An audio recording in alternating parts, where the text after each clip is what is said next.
Olá a todos, sejam todos muito bem-vindos a mais um episódio de Não É Só Comigo.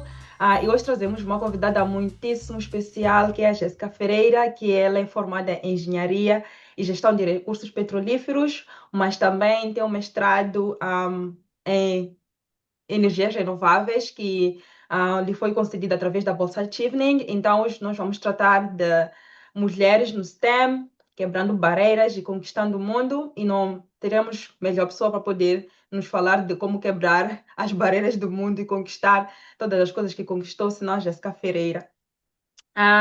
Só uma curiosidade antes de começarmos, eu conheço a Jéssica Ferreira já há alguns anos, ela é uma das minhas melhores amigas, então o meu círculo é muito bem feito, por grandes mulheres, e ela é uma dessas grandes mulheres que me inspiram todos os dias, e ela é uma cabeça.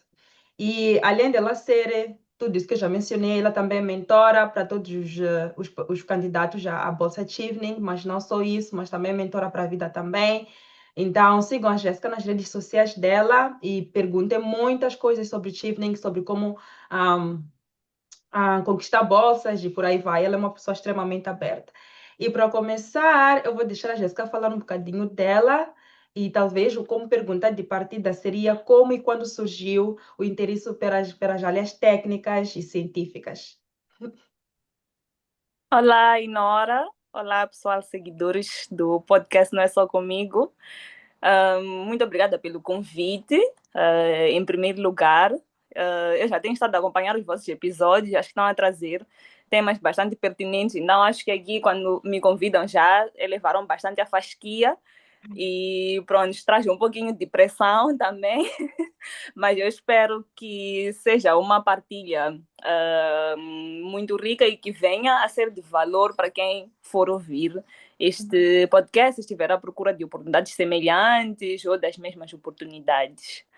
A Inora disse bem, eu conheço ela já há alguns anos. Acho que ela esqueceu-se de mencionar que foi uma amizade à primeira vista também. Que eu carrego com muito carinho até hoje, e é uma pessoa que eu também tenho muita admiração e muito respeito também. Quem é que eu sou? De onde é que eu venho? De onde é que surge o interesse pelas áreas técnicas?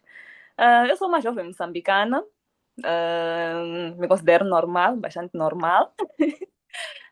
E este interesse pelas áreas técnicas e científicas, eu não creio que houve algum momento assim de awakening, este aqui é que é o meu momento. Acho que foi uma coisa que aconteceu muito naturalmente no meu percurso acadêmico. Não era inicialmente uma paixão, ou pelo menos não era assim como eu percebia, mas foi uma inclinação muito natural que eu fui percebendo ainda em tenra idade. Que coisas que me interessavam, que coisas que eu era boa a fazer. Felizmente, sempre fui uma aluna bastante brilhante, tenho muito orgulho disso. Mas isto não era nenhum dom. Também houve muito esforço por trás disso e muito acompanhamento e muito apoio dos meus pais também, no sentido de incentivo aos estudos, mas também muita proximidade para apoio com coisas muito práticas, como fazer um trabalho de casa, como entender que recursos é que eram necessários para eu fazer as minhas atividades e, inclusive, envolverem-se nessas atividades. Eu me lembro que quando eu ainda estava na escola primária, houve, eu não sei como é que é atualmente, mas naquela altura, a partir, eu acho, da quarta ou quinta classe, nós tínhamos uma disciplina de ofícios. E antes mesmo de nós termos oficialmente aquela disciplina, a biblioteca da minha escola tinha um espaço social para os alunos, onde aconteciam atividades muito práticas, de aprender habilidades para fazer coisas, desde costura, crochê, bordado. Eu aprendi a bordar nessas oficinas da biblioteca da escola. E lembro-me que houve uma aula que era aula de tecelagem, e a minha mãe tinha experiência com tecelagem para cadeiras e ela foi lá ensinar a nós e aos meus colegas a fazerem. Claro que eu senti-me muito orgulhosa, era a minha mãe que estava ali a fazer, a ajudar Claro. nessa aula.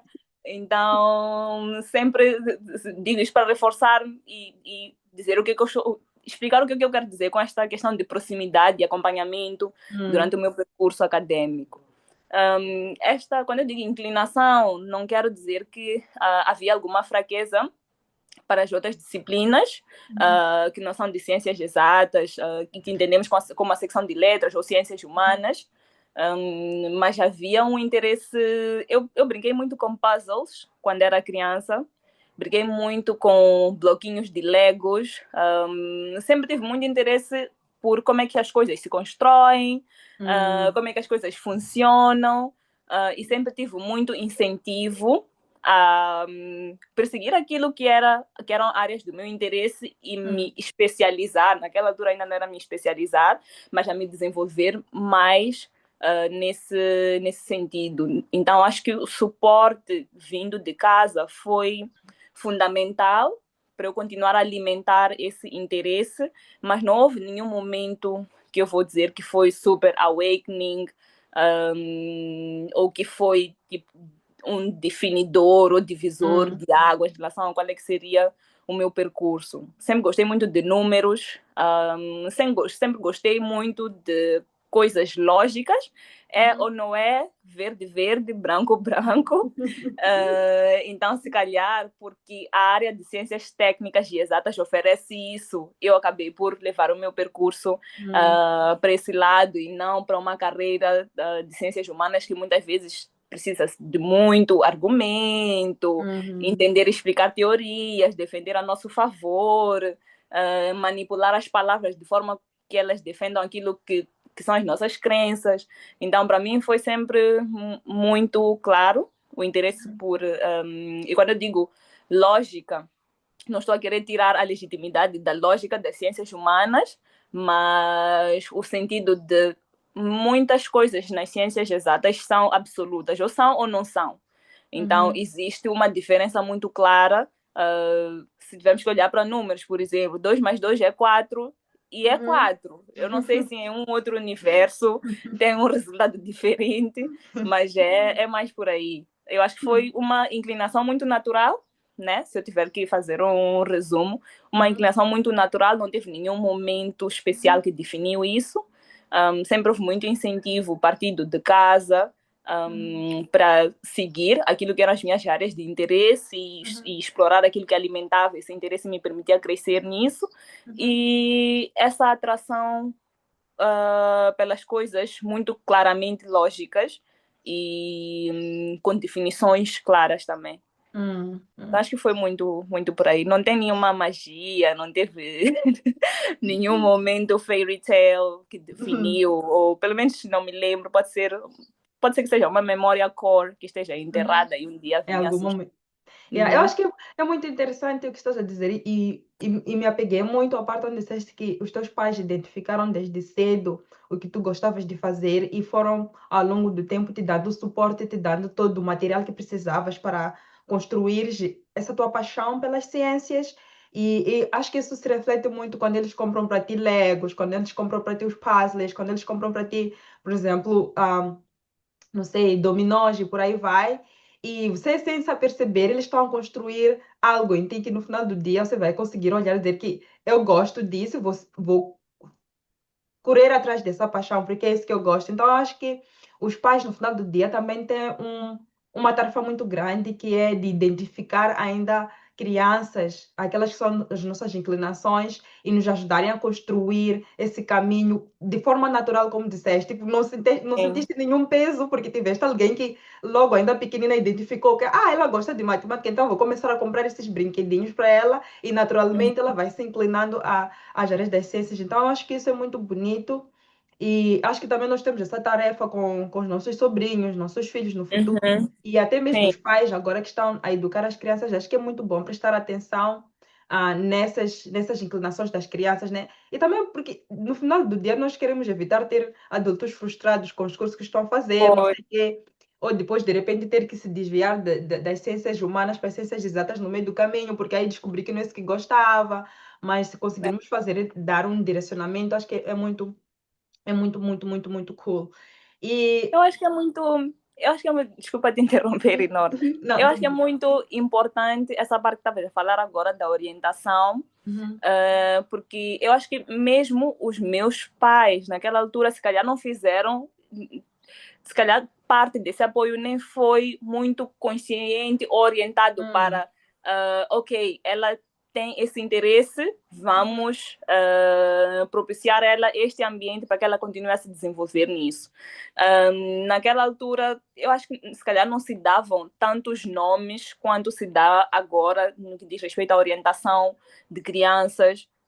Por exemplo, naquela altura eu sabíamos que existiam atividades que nós fazíamos para além de ir à escola e ter as disciplinas, mas eu, pelo menos, não me lembro de ouvir nada de explorar atividades extracurriculares. uhum, Eu não sou familiarizada com essa expressão, pelo menos quando era muito criança. Questões de orientação vocacional, se calhar existem pessoas que estudavam na área ou que tinham mais conhecimento sobre, ou se calhar eu não tinha idade para entender isso também uhum, e que não se ouvia. Eu acho sim que os pais têm um papel muito importante nessa definição, mas eu também fico muito feliz que atualmente já existem mais profissionais, espaços mais abertos para falar sobre isso e também para trazer o entendimento de o que pequenas atitudes de crianças podem revelar ou revelam em uhum, relação aos seus interesses ou uma potencial inclinação ou direção para aquilo que vai ser o futuro delas. Já estamos a ser educados para observar essas pequenas coisas e como é uhum, que isso pode definir o futuro delas em termos de profissão, uhum, interesses, acho que até personalidade em algum momento.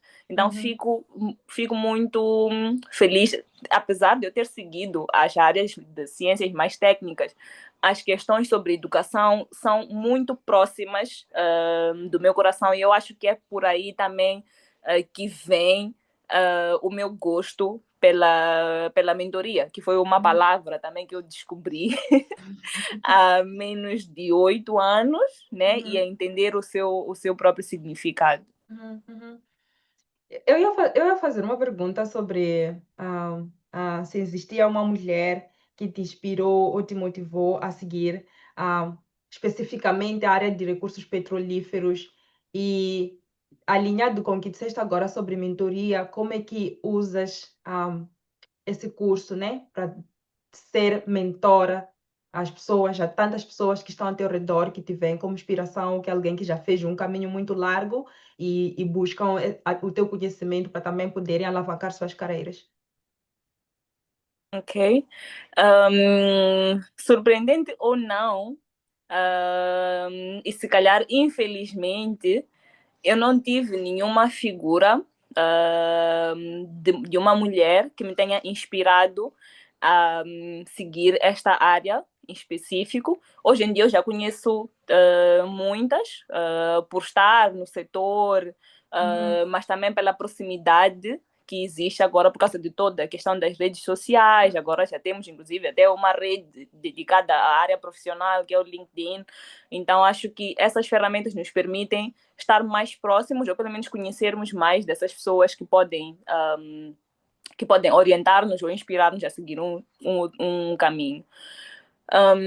O que eu tive em vez de uma inspiração foram pessoas na minha vida que nunca expressaram ou acharam que se calhar eu estava a sonhar too much, se calhar uhum, era inalcançável, se calhar era impossível, era ambicioso demais. O que uhum, eu tive foram pessoas, e tenho até hoje, são pessoas que, ok, estás a dizer, queres fazer isso? Pode soar um pouquinho desafiador, e me colocaram em perguntas de, ok, como é que vais fazer? Como é uhum, que estás a pensar em fazer? Então, acho que isso é muito orientador. E não diria que substitui uma figura inspiracional, mas eu acho que funciona como uma alavanca, porque às vezes a não existência dessas figuras ou a existência de figuras contrárias a estas são fatores que cortam muitas vezes os sonhos. uhum, Então, eu tive eu tive um primo em específico, que foi muito importante na altura que eu estava a escolher aquilo que seria a minha formação superior, e inclusive a mapear recursos, mapear universidade, entender como é que eu podia fazer esse mapeamento, e era uma das pessoas mais próximas que já frequentava a faculdade que eu tinha naquela altura. Eu não tenho irmãos mais velhos, então eu não tinha essa figura para olhar como, ok, os meus irmãos mais velhos já estão nesta fase da vida, nesta fase da academia, então se calhar eles podem me orientar. Mas eu tinha figuras de primos próximos que inclusive seguiram, este em particular seguiu uma área técnica e que me ajudou a entender o que eu podia fazer com aquilo que eu estava à busca. Porque eu não sabia que eu queria seguir a área de recursos petrolíferos. Não era um sonho que eu posso dizer que alimentei durante muito tempo. Uma coisa que sempre esteve clara é que o meu percurso seria dentro das áreas de ciências exatas. Numa fase muito nova, se calhar do início da adolescência, os meus interesses estavam muito voltados para ciências que lidassem mais com a natureza, com biologia marinha. Eu lembro-me de ter tido esse interesse. Eu acho que foi naquela altura, eu devia estar na 10ª ou 11ª classe, que eu já quis ser bióloga. Oh, uau! Mas depois eu acho que existe um fator que foi muito decisório para a direção pela qual eu acabei por seguir, direcionar a minha carreira, quis dizer, que foi o meu interesse muito forte, mas também a minha competência para a disciplina de química. É uma disciplina que é controversa, às vezes pode ser difícil. Eu tenho consciência de que é a não favorita de muitos, mas simplesmente era uma das disciplinas na escola que eu gostava muito e que eu me dava muito bem. Então, uma coisa que eu sabia que queria fazer é que tinha que haver alguma forma na formação que eu haveria de seguir, de aplicar aquele conhecimento ou continuar em contato com uma disciplina que eu gostasse muito. O segundo fator que acabou, também ainda dentro das disciplinas, que acabou por contribuir para isso, foi a minha inclinação e gosto também por desenho técnico. Que também, então eu sabia que, ok, o que eu quero fazer tem que arranjar alguma forma, tem que ser possível combinar isso, ou estas disciplinas, ou estas valências que eu tenho, tem que me ser úteis.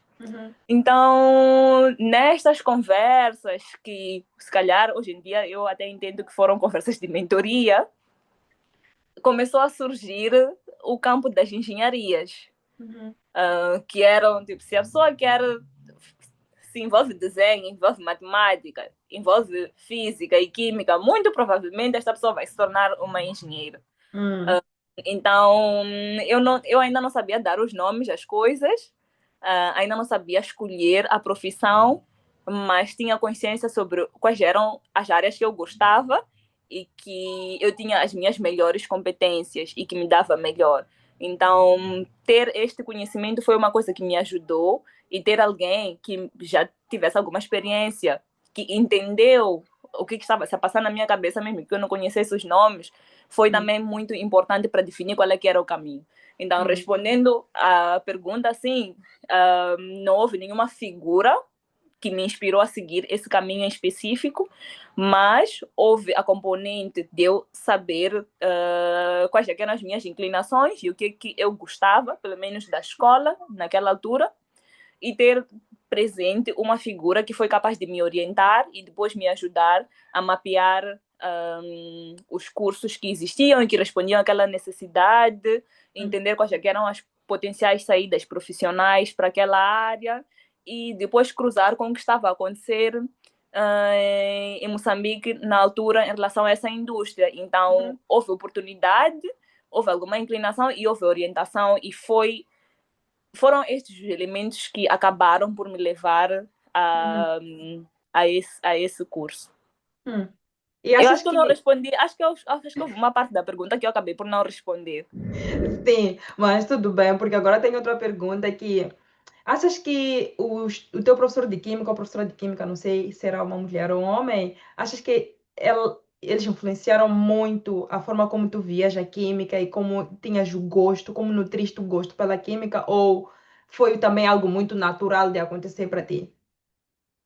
Eu acho que a minha professora de química influenciou muito. Hum, Eu ainda me lembro dela, chamava-se professora Sandra, e eu estudei numa escola, eu fiz o ensino secundário numa escola pequena, uhum. e era daquelas professoras que tinha uma voz super audível. Quando alguém estivesse a ter aulas de química na escola, toda a escola estava a ter aulas de química. E eu acho que era uma professora que ela sinceramente entendia da matéria. E eu acho que ela dava as aulas com muito gosto. Hum, E ela não facilitava a nossa vida também. Por muito boa que ela fosse, em nenhum momento ela pegou leve hum, com os alunos dela. E eu acho que uma coisa que ela tinha é quando ela percebia que existiam alunos que realmente tinham uma inclinação por aquela disciplina e gosto, ela puxava ainda mais por esses alunos. E no caso da minha turma, eu acho que éramos 4. uhum, A minha turma não era uma turma muito grande, eu acho que nós éramos cerca de 35 mais ou menos. uhum, E desse universo existiam 4 que eram realmente muito bons na disciplina e que tinham alguma facilidade para entender. Não era só uma questão de esforço. Eu acho que existem disciplinas que nós temos uma tendência de entender mais facilmente, outras uhum. não. Então, não é só uma questão de mérito. Acho que sempre existe alguma naturalidade aí que contribui. Então, ela foi muito importante para, primeiro, eu continuar, né, a alimentar esse gosto e entender que poderia existir um futuro de carreira que envolvesse aquela disciplina. Hum, Eu não me lembro de alguma vez não ter tido uma aula boa. Eu acho hum, que houve um momento que foi muito marcante para mim em relação a essa disciplina, que foi um momento em que eu estive um pouco ausente e menos produtiva por questões de saúde, e era um aspecto que não era do conhecimento de todos os meus professores. Naquela altura hum. nós tínhamos a figura de diretores de turma, então eles sempre sabiam o que estava a acontecer com os alunos, mas nem todos os professores Sabia. Uhum, tinham conhecimento. E uhum, por causa disso eu tive uma baixa de produtividade em quase todas as minhas disciplinas, incluindo a disciplina de química. Então, os nossos professores, eles nos conhecem, eles sabem qual é que é o nosso perfil, qual é que é a nossa média de notas. Então, se tu estás diante de um aluno que está sempre na casa dos 18, 17, e de repente ele começa a te andar muito na casa dos 13, 12, alguma coisa está a acontecer aqui. uhum. Então, eu recebi uma chamada de atenção muito forte desta professora. Não sendo suficiente, ela convocou uma reunião com os meus encarregados, porque ela não estava a reconhecer naquele momento a aluna que ela já vinha acompanhando há alguns anos. Hum, E pronto, acho que existia uma pressão extra também, porque felizmente, ou não, coincidência ou não, ela também tinha sido professora da minha mãe na mesma escola, na mesma disciplina. Então, foram muitos aspectos que contribuíram, mas ela foi uma figura muito importante para continuar a alimentar esse gosto uhum, e também para eliminar a figura de um bicho de 7 cabeças que existe na cabeça de muitas pessoas em relação a essa disciplina. hum. É uma coisa que eu ouço muito, sempre ouvi naquela altura, e na altura que eu entrei para o secundário, quando eu falava com pessoas que já estavam no secundário, ficavam todos, agora vais passar a conhecer números negativos, hum, vais atingir um novo nível na matemática, agora vais passar a ter física, mas química, meu Deus, Física. essa disciplina. Então, eu não sei se esse medo também foi uma coisa que contribuiu para, ok, já dizem que é uma disciplina aqui que é um monstro, Então eu tenho que me aplicar muito e Hum. depois acabou por ser uma coisa que deu certo. Mas ela foi uma figura muito importante numa perspectiva de apaixonar-se por uma coisa que é difícil Uhum. e de estar lá para desmistificar essas barreiras que existem em relação à disciplina. Uhum. Uhum. Ela foi muito importante para esse amor pela disciplina não morrer. Hum. Por mais professoras Sandras em todas as disciplinas, Sim, por favor. precisamos. Ahm, tiveste algum momento onde chegaste a duvidar que o curso que estavas a fazer na altura tinha sido um caminho errado, tinha sido uma decisão errada? E como é que superaste isso? Tiveste a ajuda do teu primo como mentor para te ajudar a superar isso? Ou foi mesmo na base de ódio, como costumamos dizer, que tiveste que superar todos os obstáculos durante a tua trajetória? Eu não tive nenhum momento que foi de desacreditar Uhum. do curso ou de achar, tipo, começar a duvidar que era difícil, começar a duvidar se era possível, aliás. Mas eu tive um grupo de matérias que foram particularmente difíceis para mim e que inclusive eu fui encontrar o mesmo grupo de matérias no mestrado, que foi o universo das mecânicas. Então, não foi um fator que eu coloquei como alguma coisa que fosse condicionar o sucesso de conseguir terminar o curso ou não, mas que eu comecei a me questionar como é que a dificuldade que eu tinha naquelas disciplinas haveria de contribuir para o meu score final, né? Hum. Naquela altura da escola, nós nos preocupamos sim em aprender as coisas, em saber fazer as coisas, mas por questões de futuro, de mérito, de acesso a outras oportunidades, também é muito importante nós termos notas boas. Uhum. Então, eu me preocupava muito com se eu tive 3 disciplinas nesse universo e o sucesso da seguinte dependia do sucesso das anteriores. Então foi uma parte particularmente difícil, mas mais uma vez eu tive apoio e foi uma coisa muito engraçada. É uma das coisas que mais me marcou, inclusive, em relação ao curso Uhum. e em relação à jornada do curso, que foi todos nós. Eu fiz a minha licenciatura na Universidade Técnica de Moçambique e uma coisa que existe muito no universo das universidades privadas é os alunos da UEM são capazes de salvar tudo. Se existe alguma coisa que nós não Nós, os entendemos, salvadores da pátria. que os alunos da para a área de engenharia em particular, eu acho que são os alunos da Faculdade de Engenharia da UEM e os alunos do ISO-TC, que tem essa fama. Então, eu e uma das minhas colegas, que é uma grande amiga também, que eu conheci naquela altura da faculdade, nós fizemos, eu acho que uma das coisas mais sem sentido e, se calhar, uma das coisas mais corajosas e boas que nós fizemos naquela altura, que foi sair e combinar num dia e dizer, epá, isto aqui está muito difícil, não vale a pena nós continuarmos a tentar bater a cabeça aqui e ter essa humildade de entender que, pá, eu, por muito boa que seja, sempre vão existir ou não estou imune de existir em pontos fracos.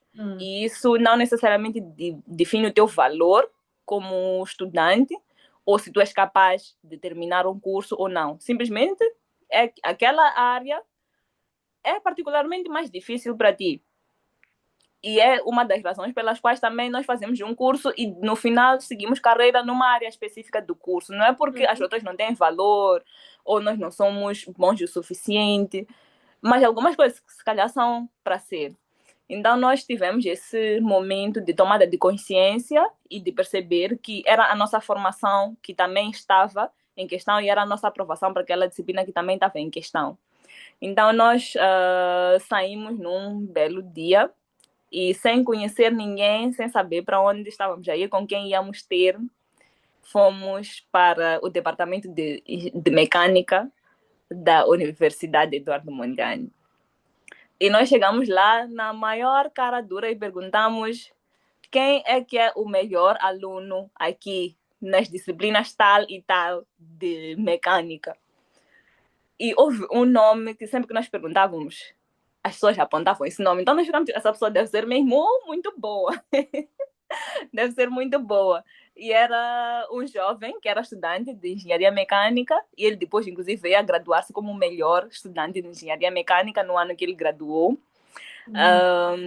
Que ele estava a estudar cá em Maputo. Ele não era de Maputo, era da Beira. E hoje em dia trabalha para uma das maiores empresas de engenharia e que está conectada à indústria petrolífera também. Então, nós ficamos ali à espera dessa pessoa chegar, né? Porque todos disseram, não, é o fulano, mas ele ainda não chegou, não sei o quê. Nós ficamos tipo, nós temos todo o tempo do mundo, podemos ficar aqui, se tiver tudo bem, nós sentarmos aí na vossa sala, ali no fundo, nós podemos sentar. E ficamos à espera dele aparecer. E ele apareceu, felizmente ele apareceu, e disse, olha, eu agora vou entrar numa aula, mas vocês podem ficar à espera na biblioteca. E nós fomos e ficamos à espera. E estávamos com muita esperança, porque ele pareceu muito aberto. Em nenhum momento ficamos tipo, deve ser um bolo, isto aqui, tanto a matrecar, nada a aparecer. E ele apareceu e disse, olha, qual é a dificuldade que vocês estão a ter? E nós explicamos. E aquilo parecia que nós estávamos a dar uma papa de uma pessoa que não tem dentes para uma pessoa que tem os dentes mais afiados. Que ele até olhou para nós incrédulo, tipo, mas vocês não estão a entender isso aqui.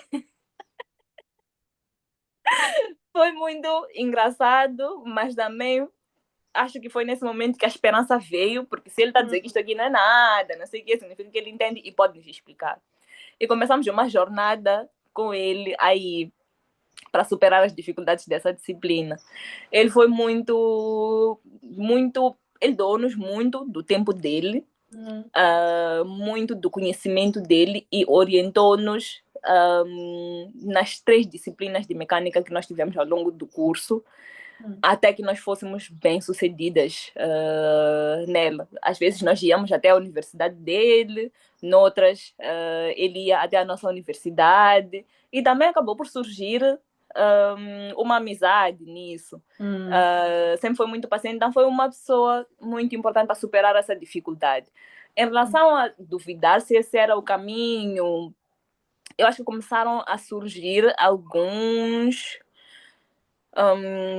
medos, mas acho que medos que também tinham que ser ativadores de alguma ação, que é o quão exigente a indústria era, tanto fisicamente quanto intelectualmente, o quão competitiva ela era também, e depois os questionamentos que começaram a surgir, sobretudo naquela altura, entre 2017 e 2018, que as universidades todas passaram por avaliações para novas certificações por parte do Ministério do Ensino Superior e de Tecnologia, que era essas formações que estão a ser dadas na universidade, será que elegem realmente os estudantes com competências para trabalharem na indústria? Porque sempre surgiu aquela coisa de estão a ser formados muitos estudantes aqui, mas a maior parte do staff que é contratado é internacional. Será que as nossas instituições não estão a conseguir responder? Então, sendo uma estudante de uma instituição nacional e a ver isso, começam a surgir as minhas perguntas, começam a surgir perguntas também de como é que eu vou entrar para essa indústria com todas essas dificuldades que estão a dizer que existem e que não é mentira. Então, acho que aqui pode ter surgido se calhar, um dos primeiros medos em relação a como é que eu vou me inserir na indústria e como é que eu vou navegar dentro de uma indústria onde estou eu, né, formada no meu país, para trabalhar numa indústria no meu país, e estão a dizer que as nossas universidades não nos preparam com todas as competências, e é por isso que existe grande parte do staff que é contratado internacionalmente. E eu acho que foi aqui que as coisas começaram a ficar reais também. Naquele momento você diz, depois daqui vou enfrentar o mundo com o meu certificado de Moçambique e o Exato. terceiro está com certificados internacionais. Uhum. E acho que é a partir daí que depois muitos jovens também acabam optando por fazer mestrados e fazer doutoramento para ter mais especialização, como estás a dizer, só Sim, se focar numa única coisa, para depois se tornar talvez competitivo a essas outras pessoas que são contratadas internacionalmente. Um, sim. e durante o teu percurso, eu sei, eu também sou da área de STEM, e ciências é minha paixão, fazer ciências, e é uma coisa que eu gosto muito, mas eu sei que existem muitos desafios, principalmente quando vem para o lado de sermos mulheres do sexo oposto ao masculino, que sempre foi o mais dominante para as áreas de STEM. Sempre Uhum. existe aquele olhar de essa pessoa será que consegue? Será que ela consegue pensar muito mais rápido como um homem, não sei o quê? E especialmente nas universidades, onde, por exemplo, na tua turma só são 30, talvez 8 delas são 8 dos estudantes são mulheres, e no final do dia você está toda inserida no meio mais masculino, e os professores também, a maior parte deles são homens, só aparece uma de vez em quando que é a professora que vai te dar um bocadinho de esperança. Yeah. E você vai vivendo assim, né? Navegando essas águas onde tem mais o sexo oposto e tem muitas pessoas a duvidarem de ti, a te questionarem, a te fazerem esse tipo de perguntas. E como é que foi contigo durante esse processo na academia e também durante quando começaste a sua inserção no mercado de trabalho, ter que lidar com os questionamentos por seres uma mulher nas áreas do STEM? E como é que conseguiste superar isso? E que tipo de, né, mensagem ou palavra de inspiração darias para as meninas hoje em dia que estão a começar nessa carreira de STEM ou que anseiam começar também na carreira do STEM? Primeiro, eu queria pegar uma coisa que disseste, e na hora sobre os professores, temos a maior parte homens. Sinceramente, agora que falaste, eu comecei a tentar me lembrar e eu acho que não tive uma professora sequer durante a minha formação. Eu acho que não. Eu espero que se os meus docentes todos virem esse vídeo e houver alguma docente que eu esteja a me esquecer, que ela não veja esta parte. Mas eu, sinceramente, não me lembro de ter tido alguma professora Hum, durante essa formação. E eu acho que, se calhar, hum, existe uma coisa que eu comecei a ouvir há alguns anos, de uma pessoa com quem eu trabalhei, que a ignorância às vezes é uma benção e que nos protege de tantas coisas, mas ao mesmo tempo eu acho que às vezes nos deixa ir para espaços com uma perspectiva tão inocente e ingênua que às vezes pode não nos preparar para os desafios que nós vamos encontrar.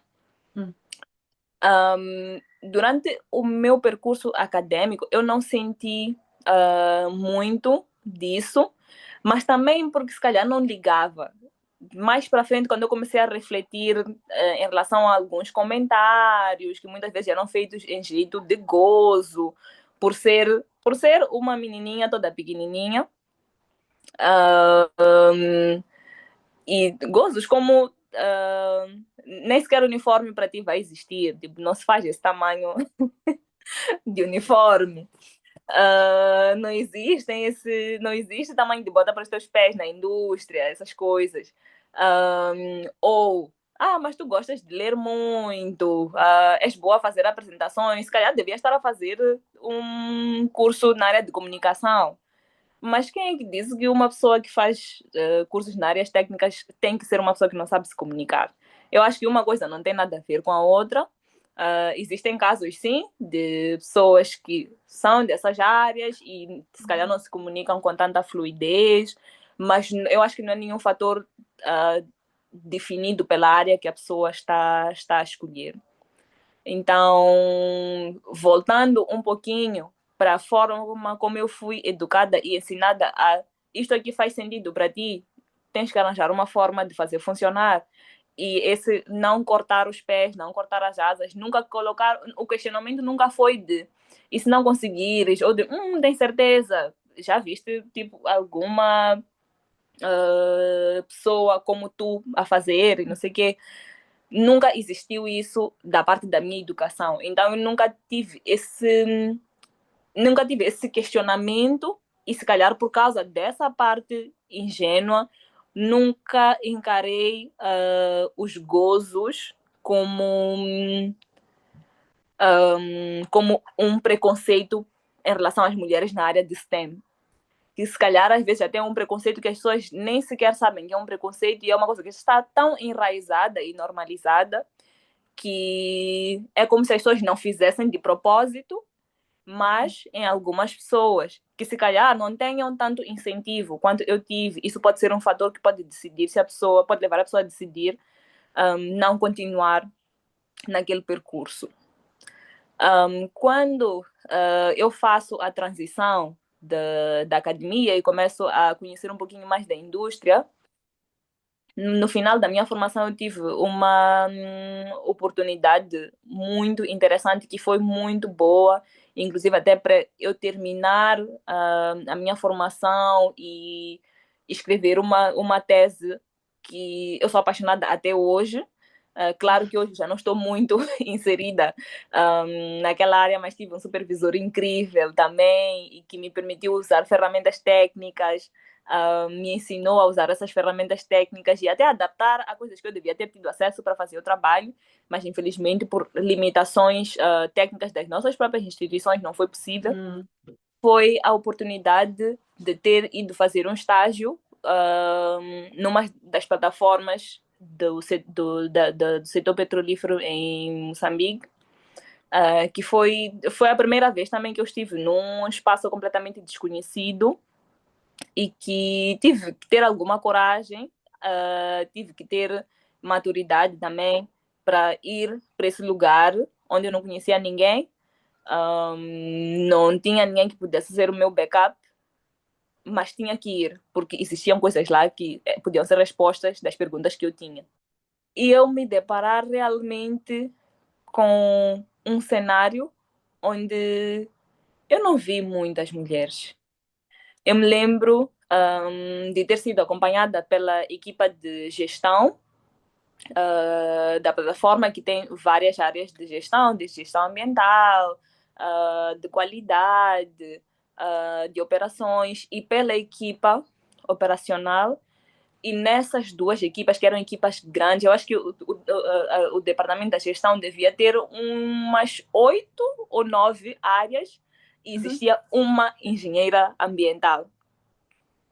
E na equipa de operações existia uma operadora. E eu acho que foi aqui que as coisas começaram a sink in, e que começaram a surgir questionamentos. E depois existem, claro que todas as empresas têm regras para manter uma interação ética, mas existem coisas que transcendem os regulamentos e que tu percebes nos olhares das pessoas. E que causam algum desconforto. E aqui, se calhar, não é... Algumas pessoas podem ser entendidas como estão a colocar-se nessa posição, mas se há alguma coisa no ambiente que causa desconforto, há alguma coisa que provavelmente não está muito bem. Exato. E eu realmente me deparei com o cenário de não existirem os uniformes e essas coisas. Aí lembraste, oh, é verdade. Aí lembrei. Mas eu acho que eu estava...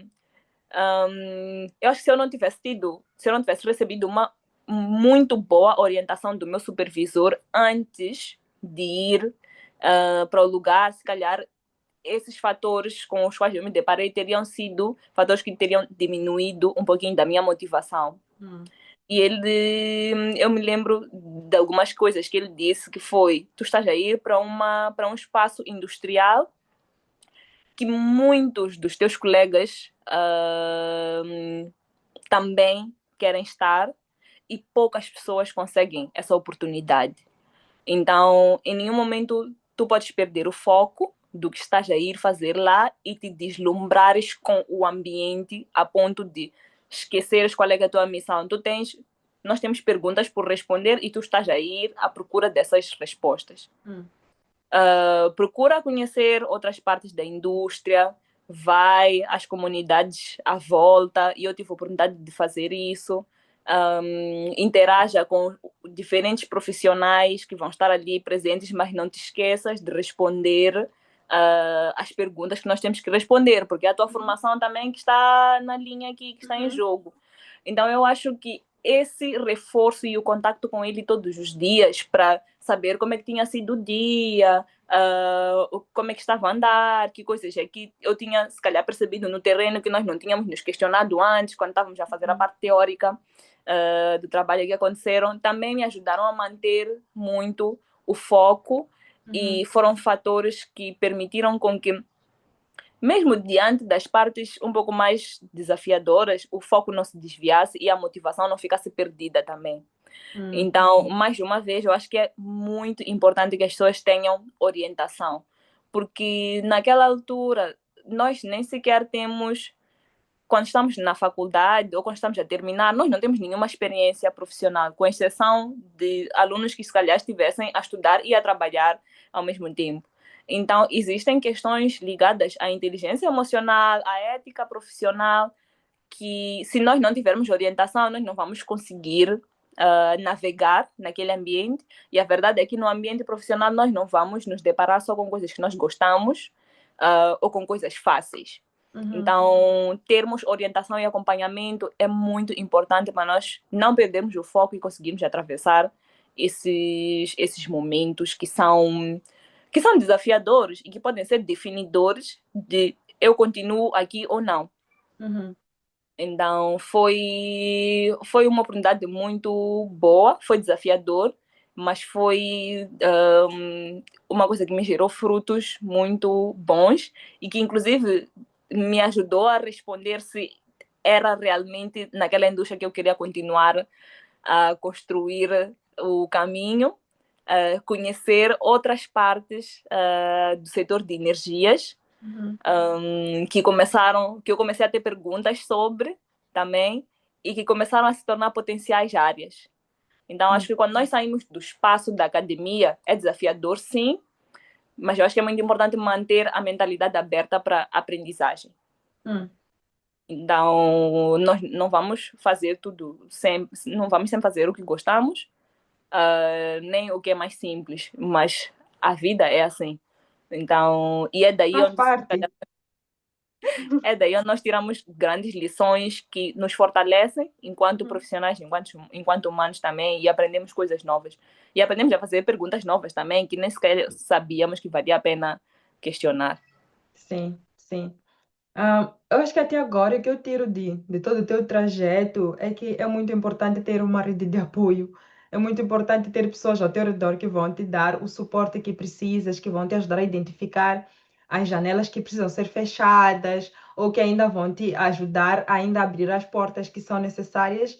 E acho que é muito bonito de ver também que agora é essa pessoa que dá suporte às outras pessoas e que sabe abrir também as portas, mas também ajudar a fechar algumas janelas, que acho que é extremamente importante. Então, para todas as pessoas que estão aí, e acho que nós já vimos, já estamos a falar sobre isso no podcast já há alguns dias.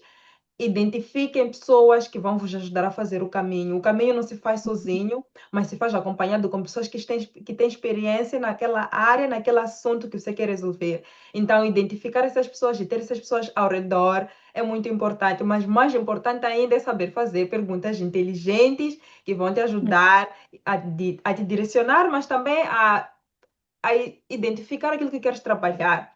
Eu acho que na última frase que deixaste foi sobre como é bom explorar outras coisas durante o processo de formação que te ajudam também a identificar as áreas e as perguntas que queres responder. E acho que foi nessa ponte que tu foste fazer mestrado, não é?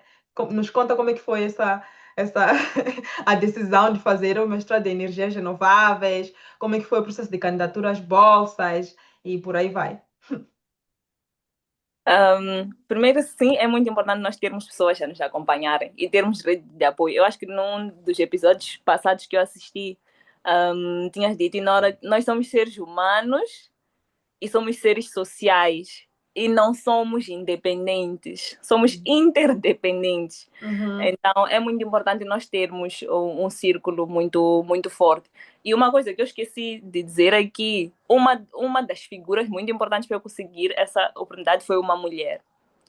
Que foi nessa altura que eu já comecei a conhecer mulheres influentes no setor, que conheciam outras pessoas, e foi uma das pessoas que me ajudou a conseguir essa oportunidade, que é uma mulher que é referência Uhum. nessa indústria. Ela continua no setor petrolífero, Uhum. numa das organizações em Moçambique que rege o setor, e foi muito importante. Foi uma pessoa que eu também não conhecia pessoalmente, mas ter esse atrevimento de ir bater as portas. Eu fui a várias instituições à procura de respostas e ela me disse: olha, eu não tenho essas respostas aqui que tu estás à procura, até porque os dados que tu estás à procura ainda são prematuros para a fase onde a nossa indústria está. Mas eu acho que podes conduzir, podes tentar fazer outro tipo de perguntas. E se tu estiveres disposta a fazer outro tipo de perguntas, eu posso te conectar com as pessoas certas. E num belo dia, eu recebi um e-mail a dizer: olha, recebemos o teu pedido para saber sobre isto, o que achas de vir cá ao nosso terreno? E nem sequer tinha sido isso que eu tinha pedido, mas houve essa abertura de: o que achas de vir cá? Então, essa figura foi muito importante e eu fico muito feliz que nós mantemos contato até hoje, inclusive. Em relação à mudança, quando eu comecei a ter esta experiência, como eu tinha dito, comecei a me abrir um pouco mais para outras partes do setor de energia, que eu não entendia, não conhecia muito bem, e não conhecia a realidade de Moçambique Uhum. dentro do setor de energias. Uhum. E tinha sido um terreno geográfico que eu nunca tinha explorado, que era uma zona rural, e eu comecei a me deparar com o cenário das pessoas não terem eletricidade. Isso aí era inconcebível. Tipo, como é que uma pessoa que cresceu com acesso à eletricidade, mesmo com todos os constrangimentos que a nossa rede ainda oferece, mas nunca tinha sido uma questão de escassez. E eu comecei a me perguntar por que essas pessoas não têm, por que não chega aqui. E eu não era, nem sequer era mato, porque as pessoas diziam que lá no mato, onde não há energia, não sei o quê, sempre pareceu que os cenários de escassez são coisas do mato. Onde é que é esse mato? O que é esse mato? Nunca ficou muito claro também, sempre foi uma coisa assim, um pouco ambígua. E então foi quando eu comecei a ler um pouquinho mais sobre como é que era a nossa rede de distribuição, entender quais é que eram as fontes de energia que nós tínhamos em Moçambique, como é que elas se distribuíam, entender a nossa matriz energética. E foi aí que eu também comecei a prestar mais atenção na questão das energias renováveis. Durante a minha formação, eu tive algum background nesta parte do setor, mas eu estava muito focada no petrolífero, que eu nem sequer cogitava a possibilidade deste setor ser atraente. A vida, como é? A vida, como Você é é? tentar fugir, a te trazer de volta. E é justamente por isso que eu também digo, nos mantermos abertos a entender Isso, outras dimensões e não isso. ficarmos, porque às vezes nós temos que ser focados, sim, mas não temos que ignorar o que existe fora do Quadrado. nosso, sim, exatamente. Então eu tive essa disciplina, eu sabia dos conceitos tive disciplinas, quer dizer, sabia dos conceitos de energias renováveis, quais eram as fontes, quais eram as formas de geração de eletricidade a partir de energias renováveis, mas nunca tinha sido um assunto que estava assim muito próximo do meu coração e que me interessava muito. Quando eu começo a entender isso e começo a ver começo a ver o que está acontecendo nos outros países também, porque nessa altura também com acesso a mais conhecimento e mais curiosidade também, começam a vir os conceitos todos de transição energética, entender as profundezas das mudanças climáticas também, de qual é que é a contribuição das várias dimensões dessa indústria também, que é uma grande contribuinte para este cenário em que existe um movimento. Existem dois movimentos. Um movimento que continua a exploração de novos espaços de hidrocarbonetos, novos projetos a surgirem, novos grandes reservatórios a serem descobertos, mas também um empurrão muito forte para ativar as fontes renováveis, que são abundantes e são mais amigas do ambiente e que, se calhar, é a energia do futuro, naquela altura, né? Era assim como se trazia. E então começam a surgir mais perguntas também, no sentido de, ok, isto é uma coisa interessante de aprender, vale a pena aprender, e se eu aprender este lado, ainda tenho a vantagem de conhecer este lado do setor e agora conhecer o outro lado. Mas como é que eu vou fazer isso? Comecei também a entender mais das limitações que existiam dentro das nossas instituições acadêmicas para estudar a especificidade, para continuar a estudar a especificidade dos dois setores.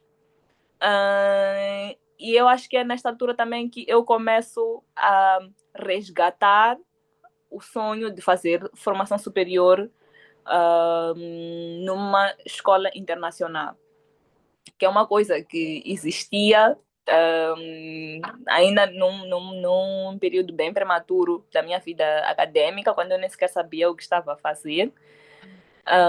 E eu lembro que naquela altura eu até brincava, se calhar por causa da língua também, do interesse pela língua inglesa e tudo mais. E eu sempre dizia, eu vou estudar em Oxford, vou estudar em Oxford. Não estudei em Oxford,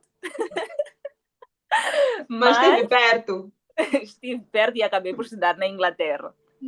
Então, se calhar, não era Oxford exatamente para onde eu queria ir, mas a verdadeira vontade era estudar na Inglaterra. E, se calhar, naquela altura, a única ou uma das poucas universidades que eu conhecia na Inglaterra era Oxford. Então, era o nome de referência. E eu começo E também porque nós tínhamos aqueles dicionários, lembra daqueles dicionários de inglês que sempre tinham nas bibliotecas e era sim. Ou era dicionário Cambridge, de ou era Oxford. Sim. Então, tipo, a tua referência de universidade no exterior ou era Cambridge ou era Oxford. Exatamente. Então, começo a pesquisar quais é que são os melhores países para continuar os estudos na área de energia, como é que se vai para esses lugares. E acho que quando nós começamos a perguntar muitas coisas, muita informação relacionada àquilo começa a aparecer também. A mesma coisa que dizem que acontece com os nossos celulares, né? Estamos a falar de uma coisa, de repente, nas nossas redes só aparecem aqueles conteúdos. Então, começaram a aparecer mais informações, ou ouvir falar de pessoas que foram estudar fora, que conseguiram uma bolsa a partir de uma empresa, a partir de uma embaixada. E eu começo a ter isso deixou de tornar-se um sonho, começou a se tornar um objetivo. Eu acho que aqui também é uma coisa muito importante. Às vezes nós sonhamos muito com uma coisa, mas não basta só querer. Quando nós transformamos em objetivo, nós colocamos um plano de ação. Então, é muito importante que os nossos sonhos também sejam entendidos como objetivos em algum momento da vida, porque senão vai ficar ali no sonho, naquela coisa bonita de eu quero, eu gostaria, eu sonho com, e vira nunca acontecer. Então, começam a surgir as perguntas: como é que eu consigo? O que eu preciso? E quais é que são as universidades? O que essas universidades precisam? Como é que se entra para aí? Então, eu começo a investigar mais sobre bolsas de estudo e países para onde ir estudar. E um dos países que sempre me surgia como referência era a Inglaterra, no Reino Unido. Mas como é que se vai para lá? Ok, o inglês já está lá, check. As médias mínimas de admissão já estão lá, check. Mas existe alguma experiência profissional que na altura eu não tinha. Exige dinheiro que na altura eu também não tinha. E quando não tens dinheiro, tens que concorrer a uma bolsa. Como é que se concorrem a bolsas? Quem é que dá bolsas? E por causa dessa. Eu acho que uma coisa interessante também é quando nós queremos uma coisa, não guardar para nós. Porque se alguém souber de alguma coisa que te interessa, nunca vai se lembrar de te dizer, porque tu nunca falaste. Então, Exatamente. então eu sempre comentava sobre isso. Eu gostaria de estudar na Inglaterra, estou à procura de oportunidades, não sei o quê. Então, pelo menos, se alguém ouvisse falar de alguma coisa aqui, já falou sobre ter interesse, sobre ter interesse nisto, deixa ela eu de conectar ou mandar esse conteúdo para ela. Então, aqui, alguém está à procura, então, bolsas abriram, não sei o quê. Então, eu começo a procurar bolsas integrais que tivessem algum prestígio e fossem reconhecidas internacionalmente também por questões de segurança minha também, de estudar fora e que fosse para a Inglaterra. Coincidentemente, um dos amigos do meu pai tinha um sobrinho que estava naquele ano, um ano depois de terminar a faculdade, estava a ir estudar na Inglaterra com uma bolsa integral, prestigiada, e que eu nunca tinha ouvido falar, que era o Chevening. E eu comecei a ler sobre isso, eu fui para a Inglaterra em 2023, mas eu comecei a ler sobre isso por volta de 2019 e 2020. E comecei a entender o que era preciso. Então, estou a mencionar isto também para as pessoas entenderem que esses processos não são imediatos e que levam algum tempo de preparação e que esse tempo podem ser alguns anos também. Então, eu precisava de alguma experiência profissional e fui ter essa experiência, tive a oportunidade que foi onde nos conhecemos, em Nora. Aliás, foi o motivo pelo qual nos conhecemos, não necessariamente. Exatamente, porque nos conhecemos em outro sítio. Que tive a oportunidade de explorar todas as dimensões em relação a comunidades também, que depois daquela primeira experiência na indústria comecei a entender que era uma coisa que eu precisava entender e saber das suas dinâmicas, e é uma parte, se calhar, não tão técnica e mais das ciências humanas que não existia na minha formação. Então, fomos fazer essa formação e depois eu fiquei para lá a trabalhar também e tive a oportunidade de fazer projetos muito interessantes e projetos que tocavam a área de energias renováveis. Não numa perspectiva exclusivamente técnica, o que eu acho que foi uma combinação muito boa e para eu entender, começar a desenhar, na verdade, qual é que seria o caminho futuro. E eu comecei a entender que, ok, aqui é dentro da área de energia, sim, mas é mais inclinado para as energias renováveis, que é numa perspectiva de desenvolver projetos que tenham impacto, que venham a promover o acesso à eletricidade e a energias limpas, mas que também passasse a colocar as pessoas no centro de tudo, que eu acho que é uma coisa que se calhar eu em algum momento me esqueci, mas um dos principais fundamentos da engenharia é criar soluções para resolver problemas para as pessoas. E eu acho que houve algum momento que se calhar o deslumbre, o foco em terminar a licenciatura e trabalhar, a vontade de ser bem-sucedida, eu acho que é um princípio que em algum momento é capaz de ter ficado adormecido. Mas ter tido essa experiência dentro da comunidade veio me lembrar por que nós fazemos soluções. No final das contas, é para qualquer profissão vem a atender a necessidade de pessoas. Exato. E isso é um fundamento muito claro na engenharia, que eu acho que é ensinado em todas as universidades nos primeiros anos, ou pelo menos nas primeiras aulas, que o fundamento disso é resolver problemas para pessoas. Então, começo a procurar os próximos, as oportunidades de mestrado também muito nessa dimensão de o que pode, quais é que são os programas de mestrado que podem me ajudar a responder a estas perguntas ou satisfazer estas necessidades. Então, foi um exercício muito intenso de mapeamento das universidades, até encontrar a universidade que trazia a combinação da parte de engenharia dentro de energias renováveis, que trazia uma componente social, que trazia uma componente de negócios, que eram componentes que eu não tinha na minha formação anterior e que comecei a perceber que era importante não só entender a técnica da coisa, mas como é que o negócio funciona. Uhum. E foi com estas perguntas e com estas necessidades que eu concorri para a Bolsa Chevening e ganhei a bolsa e fui estudar na Universidade de Newcastle. E o meu mestrado foi em Renewable Energy, Enterprise and Management.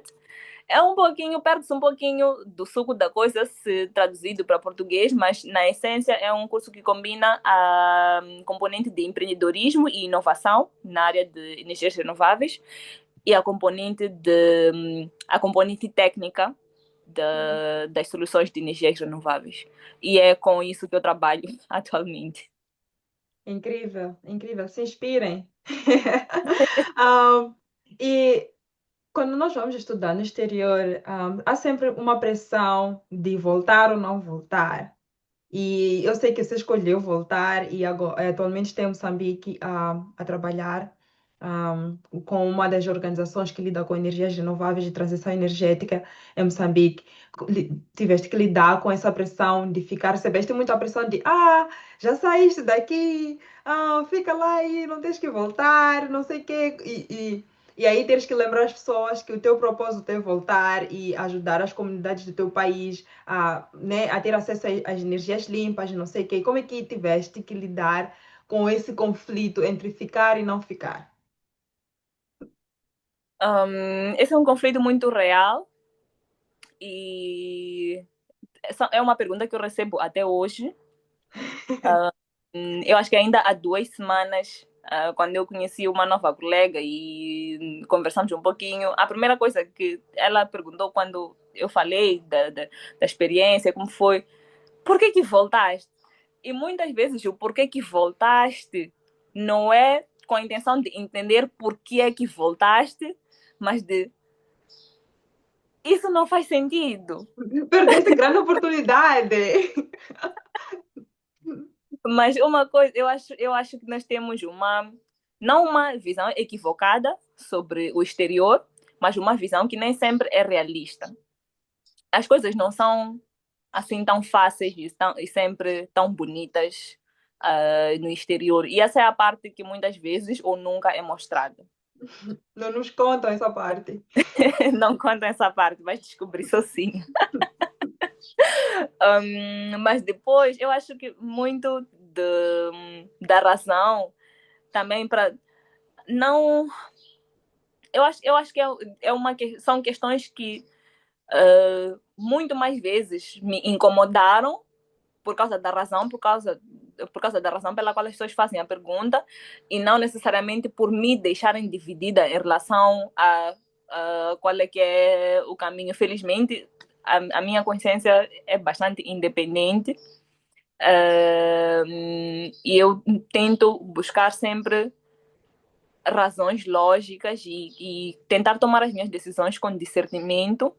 Pode ser que em algum momento eu venha a me ferrar bastante, mas felizmente até agora não. Graças a Deus. Graças a Deus não.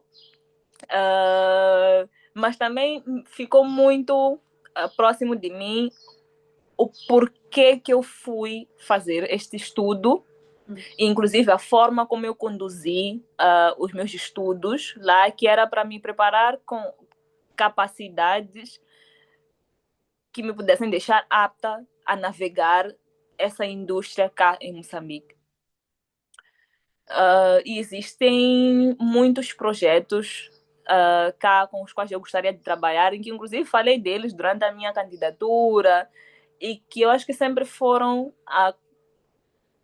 a coluna dorsal que unificava todas as razões e a forma como os meus estudos aconteceram.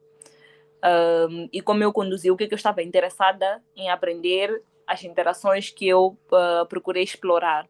Então, eu acho que é uma pressão que existe, sim, mas eu acho que as pessoas que têm a chance de fazer, de ter uma experiência de intercâmbio, Uhum.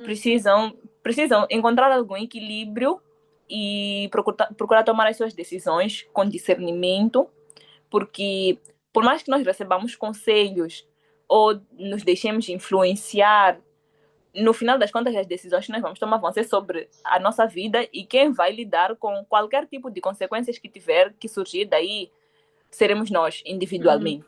Uhum. Então é preciso tomar essas decisões com muito discernimento do que estamos a fazer. Claro que nunca vamos ter certeza absoluta ou estar absolutamente certos, mas que haja discernimento e porquê. Mesmo que a decisão seja, ok, eu não quero voltar neste momento, qual é que é o caminho por que eu quero fazer isso? Será que é porque as pessoas estão a falar? Será que é porque eu estou a ver as minhas chances neste momento aqui? E eu acho que precisamos, claro que para isso acontecer tem que haver muito trabalho do lado moçambicano, que é o sair para estudar fora de Moçambique e depois voltar, deixar de ser entendido como fracasso. Porque muitas vezes pensa-se que as pessoas que saem e voltam, voltam porque não tiveram outras oportunidades. Então a única coisa que restou foi voltar. Mas Uh, também eu acredito que parte também do fato de nós vermos sair de Moçambique como válvula do escape dos nossos problemas. Estás a ver? Tipo, estamos à exatamente. procura do ouro, o ouro está lá fora, aqui dentro não Uhum. existe nada. Então, é E por isso existe mesmo que essa acho que pressão quando as muito pessoas. grande. Sim, é por isso que as pessoas quando voltam são vistas como fracassados, não devias ter Uhum. voltado, devias ter ficado lá, não sei o quê. Mas eu como estava a dizer, as tantas não é tão maravilhoso assim como dizem, como mostram nas redes sociais. Tem uma realidade que as pessoas não mostram. Então, Sim, é importante também ter, gosto muito quando dizes que é importante ter uma consciência formada, saber sim, tomar suas próprias decisões, mesmo que tenhas influências e existam pessoas que te digam coisas ao contrário do que tu acreditas. Então, acho que isso é muito importante. Mas como é que tiveste que, epá, decidir, porque existem também várias oportunidades lá fora, existem várias sim. oportunidades de crescimento profissional, crescimento acadêmico, não sei, poderias ter seguido para o doutoramento se quisesses, mas aí depois tivesse que decidir, olha, eu vou voltar para Moçambique e vou trabalhar. Como é que tiveste esse balanço entre voltar a trabalhar para a comunidade, e ficar lá e continuar com os teus estudos? Eu acho que um fator muito decisório foi o fato de eu querer muito trabalhar com o que eu estou a trabalhar agora. Hum. Então, essa sempre foi a minha, como é que se diz? É estrela norte, né? Essa sempre foi a minha estrela norte. Às vezes dizem que não podemos amar tanto assim a nossa profissão, mas eu amo muito a minha profissão. É uma coisa que me dá muito gosto fazer e fazer de uma forma bem sucedida. Tem sido, se calhar, um dos melhores give backs da própria profissão para mim. E ter a oportunidade de participar de projetos e ser ativa em projetos que estão a definir o curso e a imagem do país neste setor. Existe uma projeção muito grande de tornar Moçambique um dos principais polos energéticos a nível da África Austral. E ter a consciência de que eu sou uma das pessoas que está a contribuir para isso é uma coisa muito gratificante. Então, acho que a pressão, se calhar, foi uma, não foi uma coisa muito difícil de lidar, foi mais annoying as perguntas sempre, porque existem pressões de dois lados. Tens que voltar. Não deves voltar.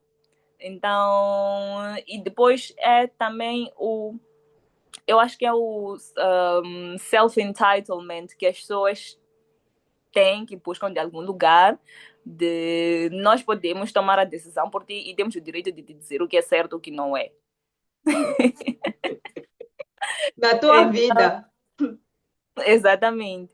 Então, por isso que eu resgato aqui, é preciso acolher o que as pessoas nos estão a dizer, principalmente as pessoas experientes, mas é muito importante que a decisão seja tomada por nós, até para no futuro não termos que culpar aos outros pela frustração das nossas decisões ou se alguma coisa não der certo. Então, eu acho que isso, o ser individual na tomada de decisões protege a quem toma decisões e protege as pessoas que estão à volta, que eu acredito que ninguém fala com má intenção, mas por achar que realmente aquilo é a melhor opção para ti, quer seja continuar os teus estudos ou não. Agora, em relação a progredir para um doutoramento, ainda não é uma questão que está muito viva.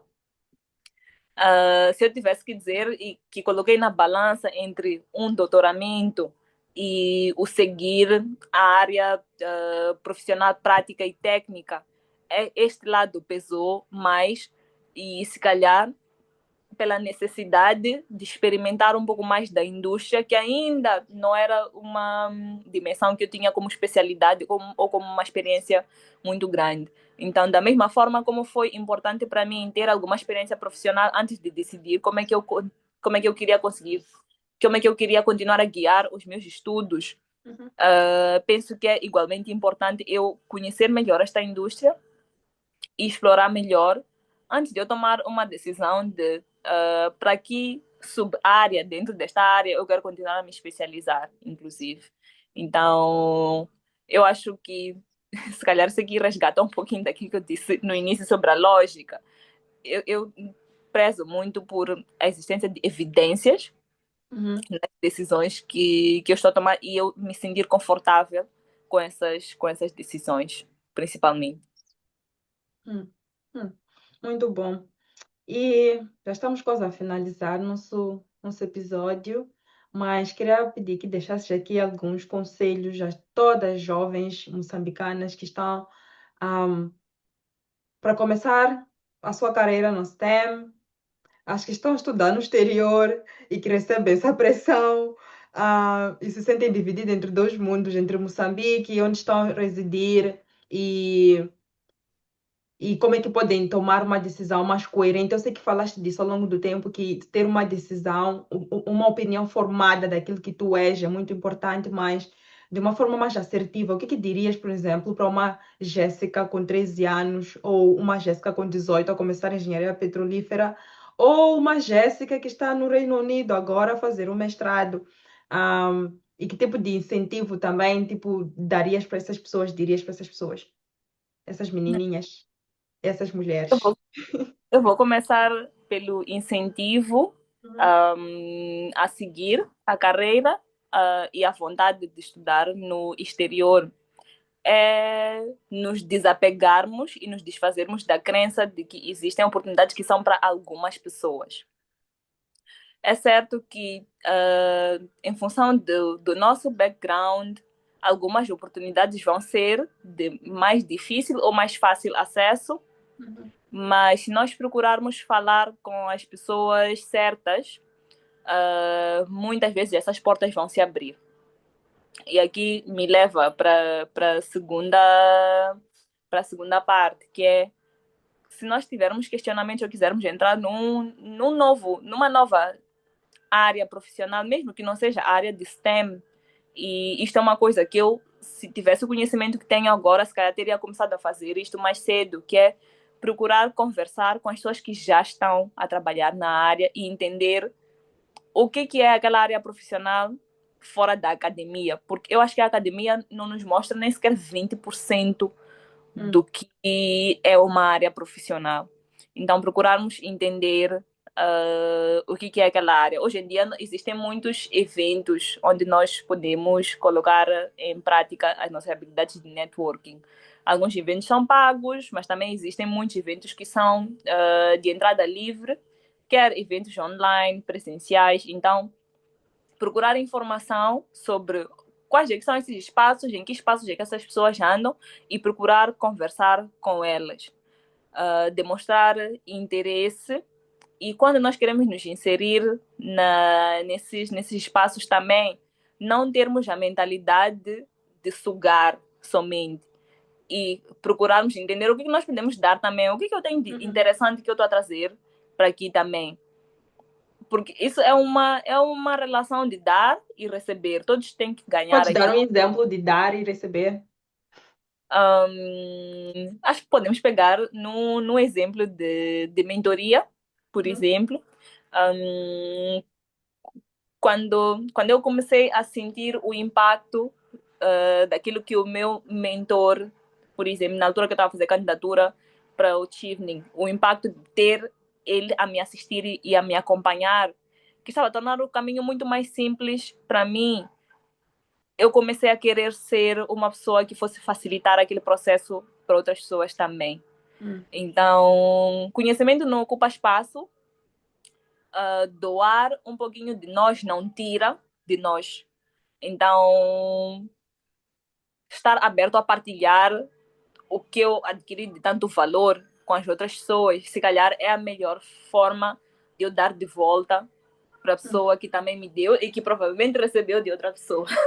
Então, é uma cadeia.